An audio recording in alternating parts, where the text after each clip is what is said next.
All right, I think we'll start. So thank you for letting us know where you're from. It's great to see such a global group here to talk about the topic of becoming a COVID-19 innovator, and particularly how to exit the crisis stronger than when you entered it. Just a few housekeeping notes before we jump into the session itself. You've already found, most of you, the chat window. We'll use the chat window for any comments that you may have. Feel free to jump in there anytime you like. There's also another icon on the menu bar called Q&A. So we can use the Q&A if you have any questions. We're quite a large number here today, so it's not going to be practical to come off mute. So we won't be getting voice questions. You won't be able to ask your question using your voice, but you can at any time throw in a question on the Q&A board, and I will do my best to get to as many questions as I can before we close the session in about 45 minutes from now. We have Vincent and Loic behind the scenes, making sure that everything is going to work smoothly. So I think we should get started. So why am I talking about innovation? For a very specific reason.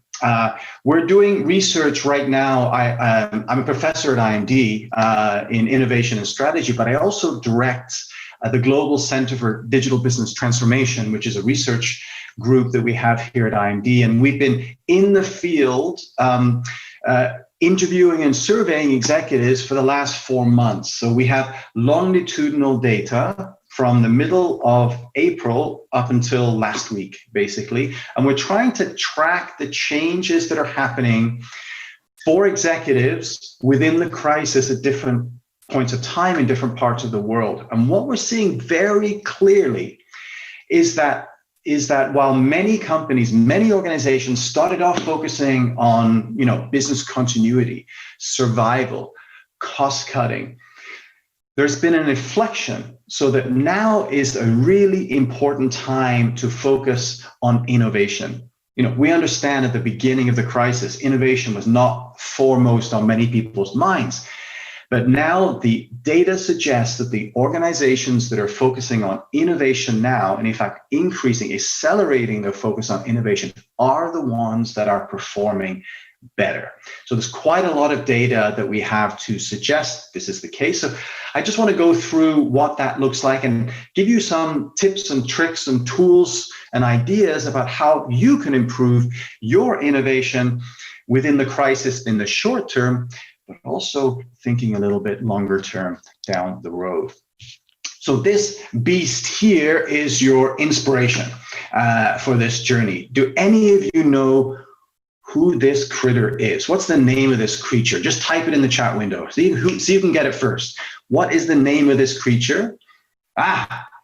Eve, Alvin, Maria, wow, yes, Remo, very good. It's the Hydra, which is a creature in Greek mythology, which was guarding the gates to hell, and it had a very special power. What was that special power? What could it do that was very unusual? Apart from the fact that it's a pretty nasty, scary beast, what could it do? What was again, in the chat window, what could it do that was kind of unusual? What was this unusual power? Very good. You guys so many of you are Greek mythology experts. The thing about the Hydra was if you cut off one of the heads, it grows back, but even more, it grows back a second one. So the idea here is when put under stress, it not only survives, it thrives, it gets better, it gets stronger. And this is exactly what we want to focus the session on today. How can you, as an organization, how can you not just survive, but actually thrive, become more innovative, improve your performance within the crisis? And as I said before, there's a short term and there's a long term. The short term is really about how to manage in this pandemic, and the long term is how to manage in other types of events that come around, that seem to be coming around more frequently, these kind of hard to predict, devastating black swan type of events. But before we get into that, let's be clear about what you are up against, what we are up against right now, because it's a scary combination of factors. Number one, I'm pretty sure, and I hope I'm wrong, I'm pretty sure we're headed into recession. I don't know how long this thing's going to be, but I'm pretty sure, I mean, some parts of the world are already in recession. I'm pretty sure it's going to be hard to avoid. The fact that consumption, demand has gone down so much, it's inevitable that we're going to fall into recession. Now, some of you might be looking at the data and looking at the markets and thinking, yeah, but actually it looks like we're coming back. And it's true. You look at many of the stock markets today, and in fact, yeah, they dropped. They dropped in February, January, February, March, they dropped, but they've been coming back steadily. And in fact, some of the markets are even higher now than they were earlier in the year. And so maybe we're not going to head into a recession. But actually, I think there's a couple of things happening here. First thing is that there's so much money coming into the economy. The governments across the world are flooding the economy with money. Some of that, is going to end up in the markets, and it has. I think that's part of it. But I think maybe the other thing that's going on is this thing I call the Wile E. Coyote effect. Now, Wile E. Coyote, maybe some of you remember cartoons when you were kids, maybe you still watch them. There's this Roadrunner cartoon, and there was this coyote, and he would be chasing this Roadrunner, and he'd never catch him. And always at some point in the cartoon, he would kind of go off a cliff. I don't know if you remember this. He'd go off a cliff, and he'd kind of hang there in the air, and much too long, right? I mean, he hangs in the air, and then eventually, boom, he falls, and he hits the ground. And I think that's probably what we're seeing today. Where many sectors are kind of doing okay, surprisingly okay, but I fear that what's happening is we're just seeing this Wile E. Coyote effect, and then we're going to see serious drops. So is he going to catch the bird this time? I'm not so sure. I do suspect we're headed into a recession. Something else we're up against. Ask yourselves, do you trust these men more or less today than you did 6 months ago? Because what we're seeing globally is a trust vacuum. People are losing trust, they're losing faith in all kinds of different institutions, government being one of them. It's not true everywhere. Smaller countries tend to be performing better within the crisis, and therefore the trust hasn't gone down quite as much. But in many of the big economies, the trust has really gone down, and not only in governments, trust in international institutions, trust in corporations. I mean, do you really trust corporations more now than you did before? Trust in science. We talk about, everybody talks about, we listen to the science. Well, guess what? The science doesn't have, consistent answers. They don't agree either. Trust in technology, trust in the media. Are you trusting these institutions more or less than you were before? And let's just look at the media, because I think the media is kind of an interesting one, because it has changed so much recently.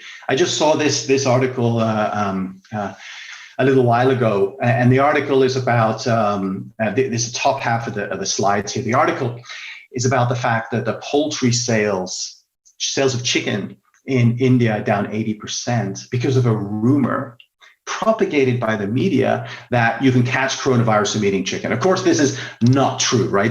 We know this is fake news, but nevertheless, people are listening. So how does the industry react? You get these 5 guys in the bottom half of the screen here. There they are. They're so confident about the chicken in India that they're standing on stage and they're eating it. But, they're not doing it appropriately. They're not social distancing. They're not wearing protective equipment. So it's for me, it's very characteristic of the media today. You have a lot of fake news, and then you have a lot of inappropriate responses. And when it comes to, for me, the media is very much like fast food. I think of it like fast food. Fast food, it's cheap, it's massively over processed. You have no idea where it's gone through between when it was grown and when it ends up on your plate. Is relatively unhealthy, but at the same time, we can't stop ourselves. And it's the same thing with the news. We can't stop ourselves. It's kind of strangely addictive. So there's one, a recession. 2, I think this vacuum of trust, I think at the moment we have to deal with. A third thing is fear. We see that wherever you live in the world, this might be a very common sight. people walking around with masks. We've known from when we were kids, masks are bad. What do we associate masks with? Horror movies. They're always, the bad guy's always wearing a mask. Masks are kind of scary things, right? Scary thing. Even a surgical mask is scary because it suggests, the only time you would see someone wearing a surgical mask was when there was something really, really wrong with them. And now we're seeing surgical masks all over the place. So even though we know it's irrational, we still fear. We still have this fear. And then the final thing is this kind of localization, deglobalization trend. The picture here that you can see on the screen, I took this picture a few weeks ago, and the picture is taken at the arrivals hall of the Geneva airport. Now, some of you may know the Geneva airport. It's a relatively small airport, and this space, this arrivals hall, is usually packed. I mean, completely packed full of people. I went there. It was absolutely empty. I think there's one guy sitting down at the end, and I suspect he was probably sleeping there. So, people are not moving, they're not traveling. So there's a kind of a deglobalization that has big impacts for how we live, how we work, and how our businesses perform. So these are the four things that you're up against. A recession that's on its way, most likely. A vacuum of trust, fear, and deglobalization. And that's not even, including the chance that you might get sick, right? The medical. So let me actually ask you, we'll try and get you involved here a little bit. I'm going to launch a poll, and the poll is going to ask you should see it on your screens now. It's just asking you just to get an idea from you. Which of these COVID effects are you most personally worried about? Is it getting sick? You worried about getting sick? Are you worried about a recession? Are you worried about the trust vacuum? Are you worried about fear? Are you worried about how fear might impact you, your family, or your businesses? Or deglobalization? There we go. And I'm going to share the results. So you should see the results on your screen. Number one, recession. This is actually the thing that scares me. This is, for me, the most scary second wave, right? It's the second wave of economic downturn. But then there's still quite a few of you, 30% of you, almost 30% of you are actually worried about getting sick. And I suppose that's because I saw people, from the US, I saw people saying they're from Brazil and other areas, parts of the world, which are really still seeing an increase in cases. Okay, so recession, getting sick are the top two. Okay, so what can you do? How can you respond to become, we'll start with a long-term innovator when it comes to the pandemic. All right, so there are many different ways that you can react. Some bad ones and some good ones. Let's put them all out here. Let's start with the negative. One thing, if you encounter a big stress like the pandemic in your world, you can break. I mean, this is one potential reaction, right? You can break because of the stress. And I'm trying to pick an example from the natural world, and then an example from the business world to illustrate this. So the example from the natural world is the cheetah. So you all know this animal, right? And there's one thing that the cheetah can do extremely well. It's fast. It's the fastest land animal on Earth. It's super quick, but that's pretty much all it does. So if it has a problem with its leg, if it has a sprained ankle or a cut or an infection, or it breaks a leg, that's it. It's done. It's relatively fragile. And the same thing is happening in the corporate world. We see some high-profile bankruptcies happening in the airline industry, for example, because all their eggs are not very diversified. All their eggs are in one basket. The basket gets attacked and they're done. Gold's Gym, another one. People are not going to the gym. So, they don't really have other ways to make revenue and profit. So they're done. So what are some of the positive ways that you can react to stress like a pandemic or a recession? Well, one thing you can do is you can absorb it. No, sorry, you can avoid it, right? This is the idea of agility, right? You can be fast. You can be quick. You can be very good at sensing what's going on in the environment and then quick to move to avoid the worst of the shock, the worst of the threat. And a good example from the natural world is a mouse. They're quick, they're good listeners, they can see very well. And so if something happens, they can move out of the way quickly. Google is a good example in the corporate world. And a negative example is a company like J.Crew, who also went bankrupt and, should have reacted more quickly. Moving online, should have reacted more quickly, understanding how to behave in the pandemic. They really were slow, and because they were slow, they ran out of money and then they're bankrupt. So agility, avoiding the threat is one, but there's a second one, which is taking the hit. Taking the hit. This is being robust, because sometimes you can't avoid the threat. A mouse is very agile, but one slam with a foot or whatever is gone, right? Is gone. So it also helps, because you will not be able to avoid the hits forever, to have some level of robustness. So a good example from the natural world is a rhino. This guy doesn't see very well, doesn't hear very well, doesn't care. Nothing can kill it, right? It's super strong, can take the hits. And then a good example in the corporate world is a company like P&G, very highly diversified. So right now, P&G owns Gillette, among other brands. Gillette is getting hammered. I can't see you today. But I imagine if I could, a bunch of you have got beards, you got facial hair, because you're in quarantine, who cares? So they're not selling. And by the way, I talked to somebody from a competitor of P&G the other day, and he was telling me that sales of deodorant and sales of cologne and perfume are way down. Apparently, when you're at home, you don't care what you smell like. So P&G, big diversified company, it can take a hit in one part, that's okay, because it has many other parts that it's still doing well in.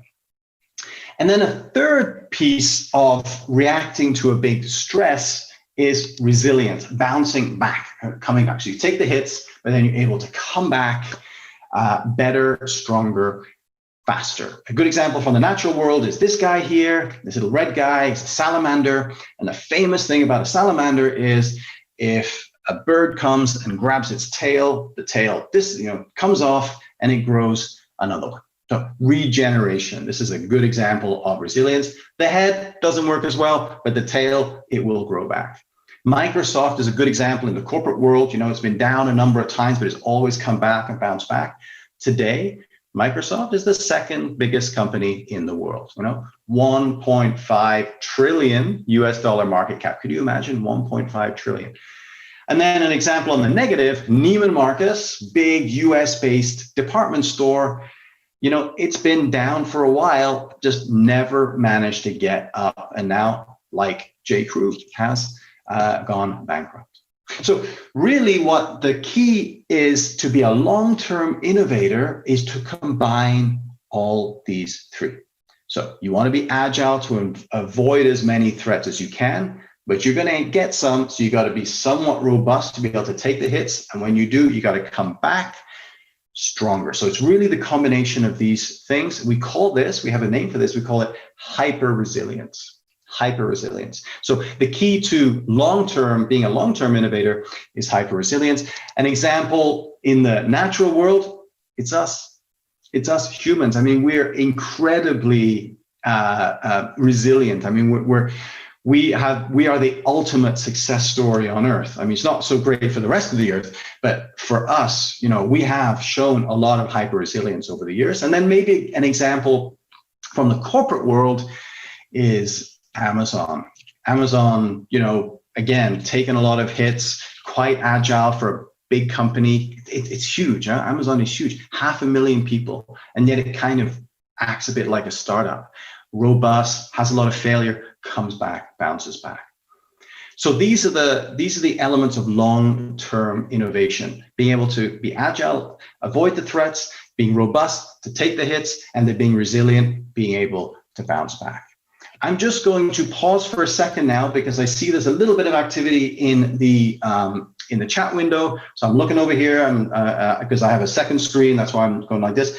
a second screen where I have the chat window and the Q&A open. So I'm just going to take a quick look over there. Swan Hunter, no shaving for the last 4 days. Good on you, mate. Let's see what else. Recession breeds opportunity. It should, Ivan, it should, but it doesn't always, huh? Sometimes recession breeds, what is this, ostrich, putting your head in the sand, just hoping it'll go away. Jean-Pierre is worrying about the future. You worry about the future? I guess we all worry a little bit about the future. That's true. Let's see, questions here. Can you define your constructs? How are you measuring performance over a short volatile period? Yes. Okay. So Anne, I suppose this question is going back to the very first slide, right? Where the performance was the y-axis, the vertical axis. So we measure performance. Actually, it's a combination of multiple measures. Measures such as it's a combination of objective and subjective. So we have objective results, which is stock market performance. But we also, in addition to that, we have qualitative measures, which is answers to surveys. And so we asked executives, how are you doing compared to your competitors? Rate your own performance in the crisis. How are you performing now versus 6 months ago? And so I think we have 3 or 4 composite measures of performance in there, plus some objective stuff. Let's see. What happens if a vaccine is found? Yeah, I mean, this is what we all hope. And there's some very promising trials at the moment. Usually a vaccine is 18 months to 2 years. To get actually into a form that we can take en masse to mass distribute.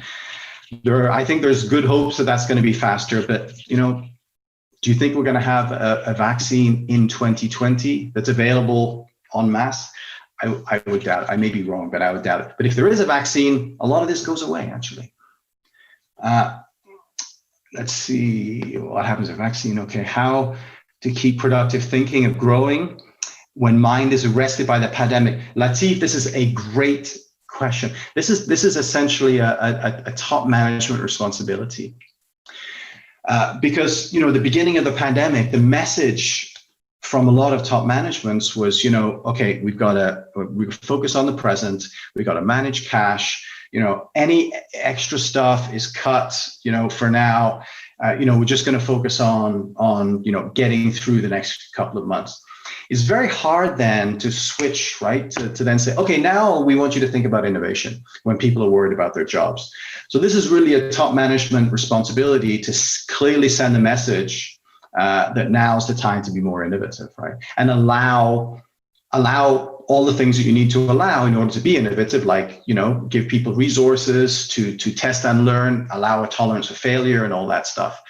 That's a tricky one because the message has been very different for the last couple of months. I see from Alain, so I see more trust towards educational institutions as people need to upgrade their skills and develop new capabilities. Do you agree with that? Yes. Yes, I do. The question is, how much are they willing to pay for that? I'm just thinking from our perspective at IMD. We're an educational institution that focuses on executive education. Well, executive education is one of those costs that's not like critical, right? So yes, it's a really good time to upskill yourself, but a lot of companies are unwilling to pay for that at the moment. But absolutely, I agree with you. And there's lots of opportunities just like this one that you're signed in today to get kind of upskill and get new ideas and insights and so forth. So it's good that you're taking advantage of that. Okay, let me just jump back into I see there's quite a few questions there. I'm not going to be able to get to them all. I'm going to answer one more question because it's really in my area of interest here. Seppo has a question. Will digitalization that appeared during the crisis remain after the pandemic is gone? So we have data on this. This is a very, very good question. One implication of the pandemic has been a massive increase in the use of digital tools and technologies. in our personal and work lives, just like this. And probably the most visible, the visible version of that is working from home. So many companies did not have a culture working from home. And then in 2 weeks, they had to pretty much all work from home. So this was a huge adjustment, and it was a big boost for digital, in fact, because in most cases, work from home has been a success.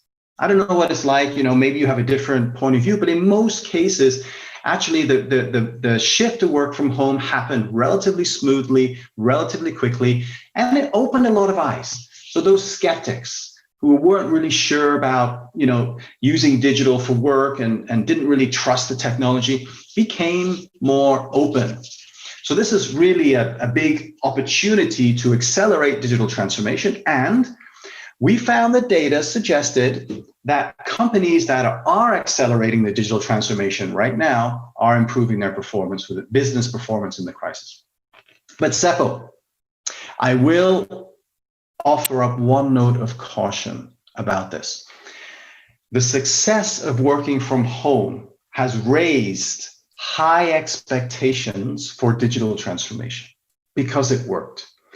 Here's the challenge. There were three elements in place with work from home that are not usually in place when it comes to digital transformation. Number one, people were already working from home, but just not very often. So convincing somebody to do more of something they were already doing is a lot easier than convincing something to do something new that they weren't doing, which is often the case with digital transformation. The second factor was that the technologies that we use for working from home, like Zoom or like OneDrive or 365, they're relatively well-tested, mature. So they're not experimental technologies. They worked. That's also not the case with digital transformation in many cases. You're using new technology that's not well tested. And the third and most important factor was the lack of resistance. People didn't have a choice. They knew they had to work from home because they were not allowed to stay at work. So there was a lot less resistance than you would normally see in a digital transformation. So the point I want to make, Seppo, and others, any others of you are also thinking about this, is yes, take the pat on the back. You did a great job, getting everybody to work from home, but be careful to set expectations because the next one is not going to be as easy as this one. All right, let's move on. So this is just one more thing around this agile, robust, and resilient. Resilient, there are more than 100 companies that have added $1 billion of market cap. You can imagine $1 billion of market cap between the beginning of the year and now. So this is in the pandemic, they've actually added, and the top 25 of those are the ones named here on the slide. So these are extremely resilient organizations. The one that's added the most is Amazon, $401 billion US. It's added to its market cap. Could you imagine? $400 billion. That is more than the whole value of Netflix and Coca-Cola put together. And it's added that in the last 6 months. So we do see some good examples of resilience in the market. And there's a really interesting natural experiment going on with the pandemic, because you have lots of countries and with different approaches to managing the pandemic. So we can kind of see with the results how effective they've been. So let's look at it first from the agility point of view, high agility and low agility. A good example, and I noticed there was somebody from, at least one person from Austria here. Congratulations, well done. Austria, pretty good agility. It just came out yesterday, right? That one, the ski hill in Austria that I cannot pronounce, where that 40% of the residents have the antibodies. I mean, basically, the pandemic was rampant. I mean, a lot of the cases that moved to Scandinavia, so Norway, Sweden, Finland, and Denmark. Of course, apologies to people from Finland, you are not in Scandinavia, you are Nordic. So the Nordic areas got it from Austria, but Austria reacted extremely quickly. It shut down the country very, very quickly, and you see deaths per 1 million population low, 76, even though they were one of the first countries in Europe that were hit relatively hard. On the other side, low agility, the UK. I mean, boy, I have a UK passport, but I'm embarrassed. It has not been a very well orchestrated response. All over the place, very, very slow. And when they do make a decision, it's not clear. Low agility. 626 deaths per 1 million population, almost 9 times more than Austria, even though Austria was hit first. Let's look at robustness. Okay, being able to take the hits. A good example, Germany. Germany, big country, 190,000 cases, less than 9,000 deaths. Compare that with Italy, which has about a quarter more, about 25% more cases, but more than 3 times as many deaths. And when we look at it more closely, you see that Germany, for example, has about 34 critical care beds with ventilators per 100,000 population, whereas Italy only has 12. So Germany has about 3 times as many critical care beds. So it was able to take the hits a little bit more. And then finally, we look at the third piece, which is resilience. A good example, a positive example is China. I mean, this is where it started. This is where it started in China. And it started right around the Chinese New Year, which is the largest human migration, annual human migration of people. You have hundreds of millions of people moving around. You imagine how devastating it could have been. But it wasn't. They managed to really contain it, and they didn't come back. It's apart from small little flare-ups. We're seeing things in Beijing at the moment, but relatively small. Compared, and I apologize to those of you who are from those countries, the US and Brazil doesn't seem like it's very resilient at the moment. Cases are increasing in those places. Okay, so this should be clear. 3 things you need in the long term: be agile, be robust, and be resilient. Let's move on. Short term. We talked about long term, short term. Okay. How you react in the short term depends on which category you're in. So there's 3 categories that we see. First, the loser category. If you're an airline, I'm sorry, it's not your fault, but you're a loser. It just happened to be you woke up at the wrong time, the wrong part. And by the way, a business school that focuses on executive education like IMD, we're losers too. We're losers too. If you're in hospitality, if you're running cinemas, professional sports, I'm sorry, you're in the loser category. Doesn't mean you can't do anything, but that's your starting point. Then you have the winner group. If you're a video conferencing technology, if you're an online gaming company, if you're an e-commerce company, a pharma company, then well done. You happen to be lucky. Now your challenge is to take advantage of that luck. But most of us are actually in this third category, the in-betweener category. I would put, consumer goods, retail, parts of retail anyway, manufacturing, financial services, many industries that are sitting in this in-betweener category. And decisions that you make today are going to massively impact whether you exit on the winner side or the loser side. All right, so let me just launch another poll here to see which type of organization you would consider yourself to be. Are you a COVID loser? Are you a COVID winner, or are you a COVID in-betweener? All right, let's see. Yeah, as expected, we have looks like a nice bell distribution, actually. We have about, 40 or 14% losers. Yeah, I'm there too. 15% winners, but most of you in the in-betweener category. It's really important how you react, because what you do now is going to impact how you exit. Okay, so I'm really simplifying it here. You're in the crisis. You make stuff, and then you have stuff to make the stuff that you sell. So let's look at both of those separately. There's basically 2 strategies. The first strategy, you have infrastructure. You use the same infrastructure to do something different. So same infrastructure, different products and services. The second one, same products and services, different infrastructure. Okay. So let's look at the first one. This really is for if you're in the loser category or the in-betweener category. This is for you. So you have infrastructure. People aren't buying the stuff that you sell at the moment. You're not doing great, but how can you use that same infrastructure to do something else?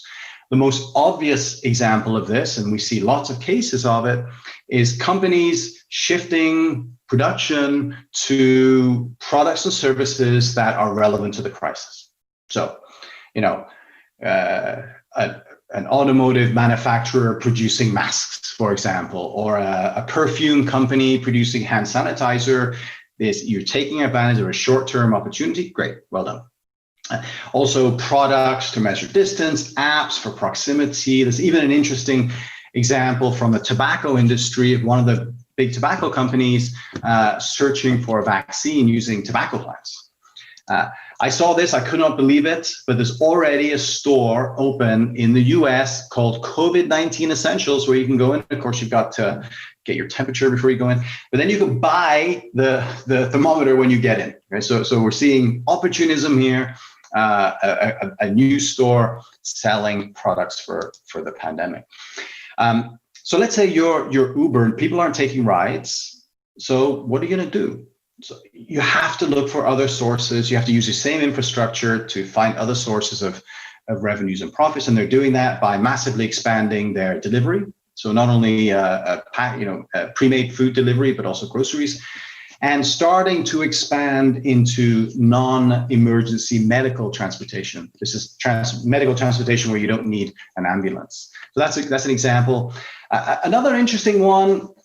You have shopping centers which are closed, people aren't going to, and you've got movie theaters that are closed. So we're seeing a resurgence of the drive-in cinema.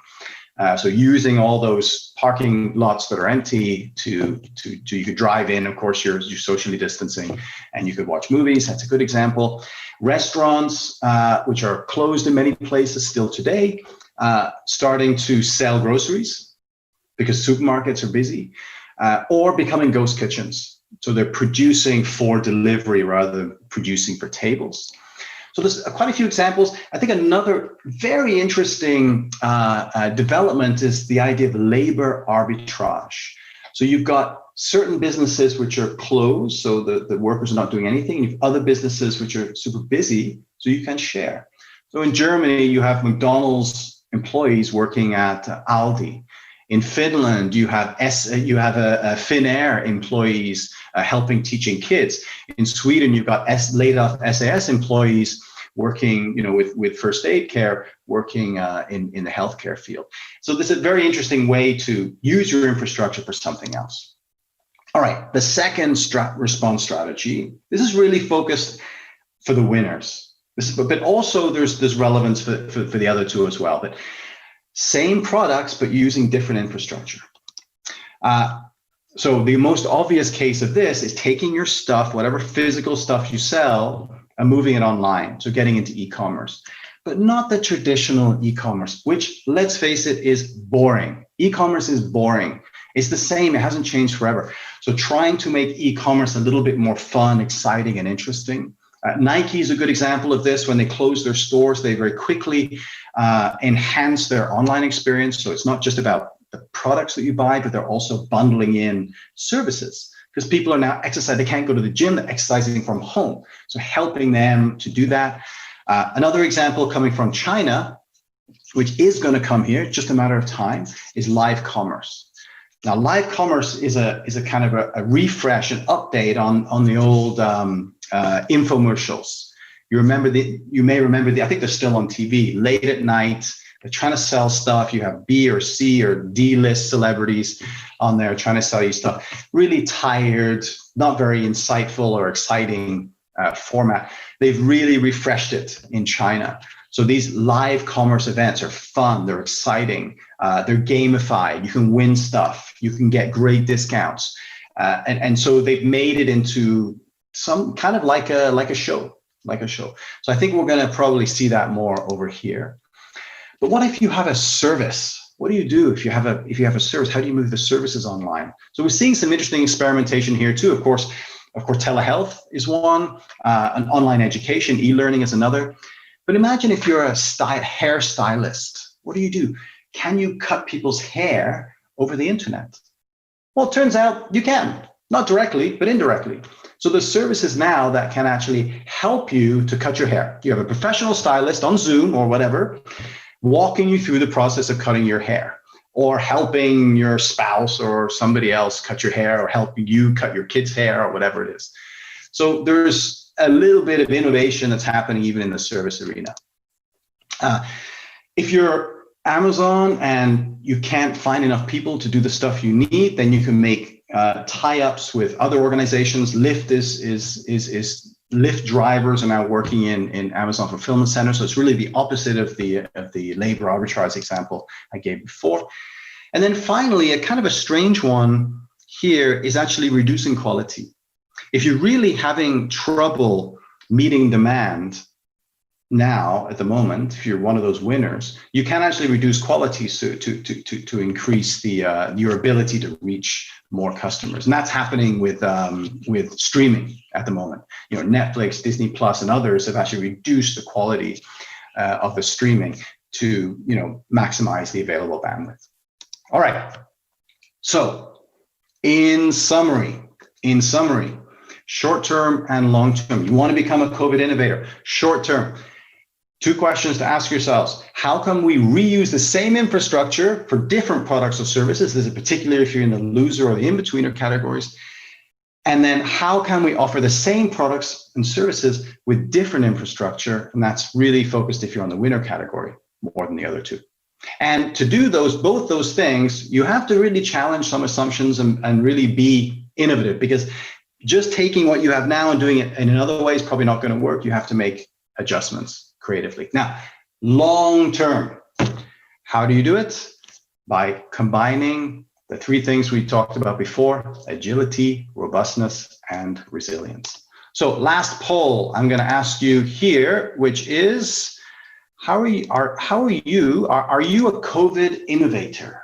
Give me 3 choices. Are you a COVID innovator today? Not even close. We're getting there, trying. Absolutely, yes, we are. So most of you are in the middle. 12% of you, which is relatively small. 12% of you say absolutely yes, well done, well done. The others are somewhere in between. Most of us are getting there. All right, we are running a little bit tight on time here. Let me just go quickly to the questions to see where we are here. Any new questions? Wow, there's quite a few questions here. Should we be concerned, this is Ahmad, should we be concerned about over-optimism that we see in the stock market and corporate forecasts in general? My view, yes, we should. Yes, we should, because the stock markets are not reflecting the underlying economic shifts, the economic reality, I believe. Partnerships increase hyper-resilience. Yes, they do. Yes, they do. Because it's unlikely that you'll be able to do it all by yourself. So partnerships do increase hyper-resilience. You're absolutely right. So that means one of the capabilities that, if you don't have it already, very useful to develop is a partnering capability. I totally agree. Is it not too early to compare countries? It's going to take a year. Yeah, true. I mean, I'm just showing you what it looks like today. I mean, it could change, right? We don't know what's going to happen. Maybe there's going to be a second wave. Maybe there'll be a mutation. But one of the points of being hyper resilient is you can't wait. You don't have the luxury to wait. I mean, you have to use the data that you have today. You have to, because if you wait too long, the opportunities disappear. Observation and working from home works well for a certain time. After some months, the productivity decreases. Yeah, that's probably true. I'd like to see some data on that, but it sounds right. All right, let's see what else we have here. What will a post-COVID economy be like? Latif, I have no idea. And if anybody tells you they know, they're lying. The thing about today is that, and I think this is going to be true more and more in the future, forget about prediction. We cannot predict. We cannot accurately predict the future, but that does not mean we can't plan for it. So we need to plan without prediction, which is a different way that most of us plan today. Scenario planning, by the way, is a great tool for that. Let's see. Will this rapid innovation impact job market? The job market, yeah. Yeah, I mean, we don't know, but I'm not particularly optimistic about the job market because I think, when jobs do come back, they'll be not the same. There'll be different jobs. I think we're seeing a massive growth in the gig economy. Because one of the things about hyper resilience is being able to scale up and scale down quickly. And if you have, a high roster of fixed cost people on your payroll, it's more difficult to do. All right. Because we are running out of time, a couple of closing comments. So I said at the beginning that this is your role model, but of course, this is a mythical creature. I actually think there's a creature that exists on Earth today that is a better role model, and you're not going to like it. You're not going to like it. It's this guy here. You think about cockroaches, they are agile, they move quickly, they're good at sensing. Have you tried to kill one of these things? I mean, you can whack it with your shoe, doesn't die, very robust, plus keeps coming back. I'm convinced even when we're gone, the human race has disappeared, you're going to see these critters running around. So maybe what we should be aspiring to is to be the cockroaches of the corporate world, but just don't tell that to your CEO. All right, final thought. A very famous quote from this guy. This is Charles Darwin. A very famous quote about survival. What did he say about survival? And it's not what you think. It's not what you think. He never said survival of the fittest. What he said was, it's not the strongest species or the fittest or the most intelligent species that survive. It's the ones that are most responsive to change. And I think that is going to be more true as we move forward into the future than ever before. But the goal shouldn't be to survive. The goal should be to thrive. Okay, I'll stop there. Thank you all for listening. It's been a pleasure. Hopefully you got something useful out of this. If you want to connect with me, just put your camera up to the screen, and this QR code should link straight to LinkedIn. And I'd be very happy to connect with you. And if you have any questions or thoughts or comments, then please share those with me on LinkedIn. All right. So I wish you all the very best for the rest of the day, evening, depending on where you are, and weekend for all of you. Best of luck with your COVID responses. Be innovative and long-term hyper resilient. Thank you all so very much. Bye for now.